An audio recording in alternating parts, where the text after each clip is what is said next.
শম্পা সেন, আপনার প্রাথমিক প্রতিক্রিয়া জানবো এবং তারপর আমি পরবর্তী যে ছবিগুলো সেগুলো দেখাও। আপনার প্রতিক্রিয়া।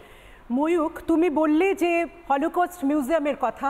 আমি পোল্যান্ডে পড়াতে গিয়ে ক্রাকাও থেকে অসউইচ গেছি, হলোকস্ট মিউজিয়াম দেখেছি।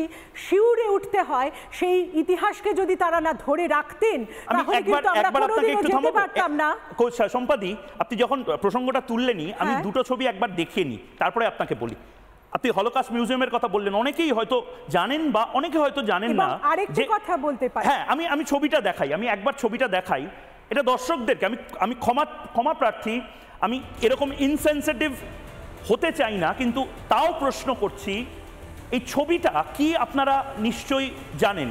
যদি না জানেন আমি বলছি, এগুলো জুতো পোল্যান্ডের একটি মিউজিয়াম রাখা ইহুদিদের বা জিউদের যখন হিটলার মানে লটকে লট কনসেন্ট্রেশন ক্যাম্পে নিয়ে মারছিল, জ্বালিয়ে দিচ্ছিল, পুড়িয়ে দিচ্ছিল, গ্যাস চেম্বারে ঢোকাচ্ছিল, তখন তাদের জুতোটা খুলে ডাম্প করে রাখা হতো। হিটলার পরাজিত হওয়ার পর যখন গোটা বিশ্ব দেখলো এই দৃশ্য, তাদের হাত পা ঠান্ডা হয়ে যায় এবং তারা ঠিক করে যে ঠিক এই অবস্থাতেই মিউজিয়ামে রেখে দেওয়া হবে এই জুতোগুলো। হলোকস্ট মিউজিয়ামে এই সারি সারি জুতো, এই জুতো বিভৎস, এই জুতো দেখার জন্য লোকে টিকিট কেটে ঢোকে এবং তারপর থম মেরে যায়। যেভাবে নির্ভয়ার মূর্তিটি দেখে হয়তো আমরা সবাই থম মেরে যাচ্ছি, 1 মাস আগে যা যা হয়েছে। আচ্ছা, হলোকস্ট মিউজিয়ামের কথা বলা হচ্ছে, আমি একটু আমাদের দেশে আসি। আমাদের দেশেও পার্টিশন মিউজিয়াম হয়েছে, আমি তো চাই আমাদের বাংলাতেও একটা পার্টিশন মিউজিয়াম হোক, কিন্তু এই মুহূর্তে আমি পাঞ্জাবের ছবি দেখাচ্ছি। দেখুন, এগুলো যে ব্লক ব্লক করে রাখা হয়েছে না, এগুলো হচ্ছে সব গুলির দাগ, জালিয়ানওয়ালা বাগের ছবি। এগুলো জালিয়ানওয়ালা বাগে এই ব্লকগুলো এভাবে ঝাঁঝরা করে দিয়েছিল জেনারেল ডায়ার। ভারতীয়রা যখন ওখানে মিছিল করছিল তখন সারি সারি বন্দুক নিয়ে ঠিক এভাবে ঝাঁঝরা করে দেওয়া হয় এবং ঠিক সেভাবেই রেখে দেওয়া হয়েছে। বিভৎসতা শিল্প হতে পারে, আবার শিল্প বিভৎস হতে পারে।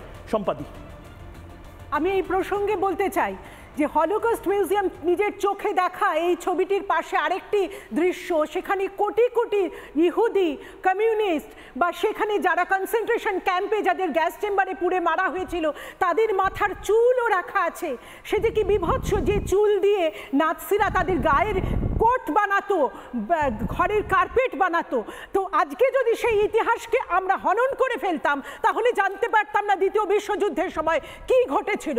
আরেকটি কথা আমি বলতে চাই, যেটা ভীষণ ইম্পর্টেন্ট, এটা নিয়ে আপনাদের গলা চিৎকার করে বলা উচিত 46 সালে নোয়াখালীতে কি হয়েছিল বা 47 সালে আমাদের দেশভাগের সময় কি হয়েছিল, সেটাও একটা হলোকস্ট মিউজিয়াম আমাদের বাংলাতেও করা উচিত। পাবলো পিকাসো যখন 1937 সালে গুয়ের্নিকা ছবিটি আঁকেন, তখন কিন্তু ইতালি ভয়ঙ্করভাবে বাস্ক প্রজাতন্ত্র তাদের গুড়িয়ে গিয়েছিল ফ্যাসিস্ট ইতালির আক্রমণে।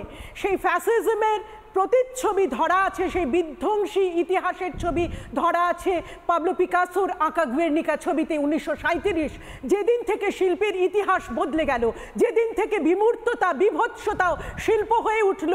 শুধু সৌন্দর্য বলতে আমরা যে বিউটি কনসেপ্ট বুঝি সেটাই যে শুধু শিল্প নয়, শিল্প বলতে আসলে বাস্তবতা, এই ভাঙাচোরা বিবর্ণ পৃথিবীর মুখটাকে তুলে ধরা, সেটাও যে শিল্প হতে পারে। অ্যাবস্ট্রাকটিভের মধ্যে দিয়ে, সিম্বলিজমের মধ্যে দিয়ে সারা পৃথিবী জানলো। সেই ছবিও আমি নিজে দেখেছি গুয়ের্নিকা, স্পেনেতে।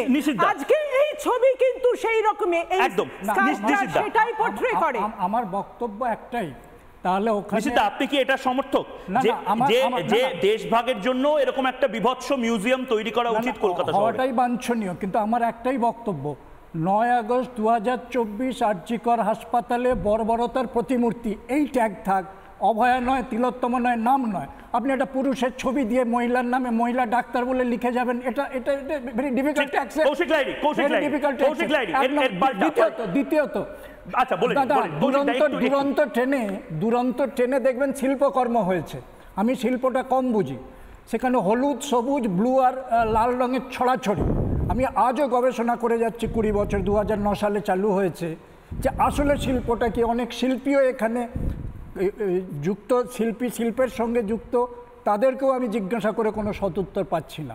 এখন শিল্পীর হয়তো একটা ভাবনা আছে, কিন্তু সেই কদর্যতাটা শিল্পী কিভাবে অনুভব করলেন, যদি জেনারেলাইজ একটা পিকচার দিতে হয় তাহলে ইনকোয়েস্ট রিপোর্টে যেগুলো দেখালেন ময়ূকবাবু, আপনি সেগুলো ওখানে লিস্ট করে দিন। এবং 9 আগস্ট 2024 বর্বরতার প্রতিমূর্তি এবং ওটা মহিলা টাইপের যেন একটা মুখ হয়। বেশ, কৌশিক লাহিড়ী। তা নাহলে ইতিহাস বিকৃত হয়ে যাচ্ছে। একদম।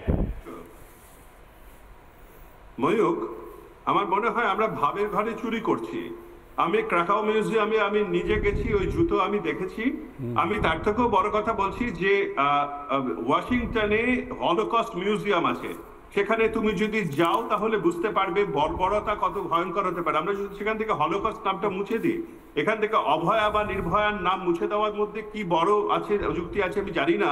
হলোকস্ট মিউজিয়াম থেকে হলোকস্টের নাম মুছে দেওয়া যায় না। যখন পিকাসো এই গুয়ার্নিকা আঁকেন তখন একজন ফাসিস্ট তাকে জিজ্ঞাসা করে ডিড ইউ ডু ইট, তখন পিকাসো তাকে বলেন নো ইউ ডিড ইট। এই অভয়ার মূর্তি বা নির্ভয়ার মূর্তি বা 2024-এর এই নির্যাতিতা এই ডাক্তারটির মূর্তি আমরা বানাইনি, এটা ধর্ষক এবং যারা খুনি তারা বানিয়েছে। মনে রাখতে হবে তাদের যে কাজ, তাদের যে নক্কারজনক কাজ সকলের চোখের সামনে বিবেকের মতো যাতে জেগে থাকে, তাই জন্য এই সিম্বলিক ভাবে জুনিয়র ডাক্তাররা চেয়েছেন ওখানে রাখতে। এবং আমি সর্বান্তকরণে এই মূর্তিটা ওখানে থাকুক সেটা আমি সমর্থন করি। আমি আপনাকে একটু